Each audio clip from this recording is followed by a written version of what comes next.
ನೀವೀಗ ಕನ್ನಡದಲ್ಲಿ ಈ ಥರ ಪ್ರಾಯೋಗಿಕ ಸಿನಿಮಾಗಳಲ್ಲಿ ಮಾಡಿದ್ರಿ. ಈಗ ಬೇರೆ ಲ್ಯಾಂಗ್ವೇಜ್ಗೆ ಹೋದರೆ ಅಥವಾ ಪ್ಯಾನ್ ಇಂಡಿಯಾ ಬ್ಯಾನರ್ನ ಸಲಾರ್ನಂಥ ಮೂವಿಗೆ ಹೋದ್ರಿ, ಅವಾಗ ನಿಮಗೆ ಏನು ಡಿಫರೆನ್ಸ್ ಎಕ್ಸ್ಪೀರಿಯನ್ಸ್? ಡಾಲಿ ಜೊತೆಗೆ ಮಾಡಿದ್ರಿ ಫಾರ್ ಎಕ್ಸಾಂಪಲ್ ಹೊಯ್ಸಳದಲ್ಲಿ.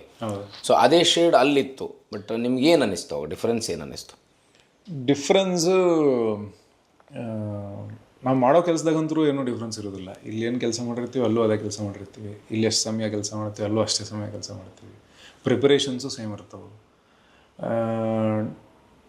ಟ್ರೀಟ್ಮೆಂಟ್ ಕೂಡ ಸೇಮ್ ಇರುತ್ತೆ. ಬಜೆಟ್ ಜಾಸ್ತಿ ಆಗಿರೋದ್ರಿಂದ ಸ್ವಲ್ಪ ಲಕ್ಸುರಿ ಜಾಸ್ತಿ ಇರ್ತೈತಿ, ನೋಡ್ಕೊಳ್ಳೋ ರೀತಿ ಚಲೋ ಇರ್ತೈತಿ. ಈಗ ನಾವು ಕ್ಷೇತ್ರಪತಿ ಶೂಟ್ ಮಾಡೋ ಮುಂದೆ ನಿಮ್ಗೆ ಅಷ್ಟು ಲಕ್ಸುರಿನ ಎಕ್ಸ್ಪೆಕ್ಟ್ ಮಾಡೋಕ್ಕಾಗೋದಿಲ್ಲ ಬಜೆಟ್ ಕಮ್ಮಿ ಇದ್ದಾಗ. ಮತ್ತು ಕ್ರಿಯೇಟಿವ್ ಫ್ರೀಡಮ್ ಅನ್ನೋದು ಒಂದು ಸ್ವಲ್ಪ ಜಾಸ್ತಿ ಆಕೈತಿ, ಅಂದರೆ ಸಿಗ್ತೈತೆ ಅವ್ರಿಗೆ ಅಂತ. ಈಗ ನನಗೊಂದು ನನ್ನ ಕನ್ಸ್ಕೊಂಡಂಥ ಒಂದು ಸೆಟ್ನ ಹಾಕೋಬೇಕು ಅಂದರೆ ಆ ಬಿಲಿಯಬಿಲಿಟಿಗೆ ತರುವಂಥ ಒಂದು ಸೆಟ್ನ ಹಾಕೋಕ್ಕೆ ಅವ್ರಿಗೆ ಕೈಲಿ ಶಕ್ತಿ ಇರ್ತೈತಿ. ಹಾಗೆ ಅಂದರೆ ನಾವು ನೋಡುವಂಥ ಸಿನಿಮಾದಾಗ ಆ ವ್ಯತ್ಯಾಸಗಳು ಕಾಣಿಸ್ತು ಹೊರತಾರೆ, ಮಾಡೋ ಕೆಲಸದಾಗ ಏನೂ ವ್ಯತ್ಯಾಸ ಇರೋದಿಲ್ಲ. ಎಕ್ಸ್ಪೀರಿಯನ್ಷಿಯಲ್ ಫ್ಯಾಕ್ಟ್ರು ಜಾಸ್ತಿ ಕೊಡ್ತಾವ ಸಿನಿಮಾಗಳು ಅಂತ.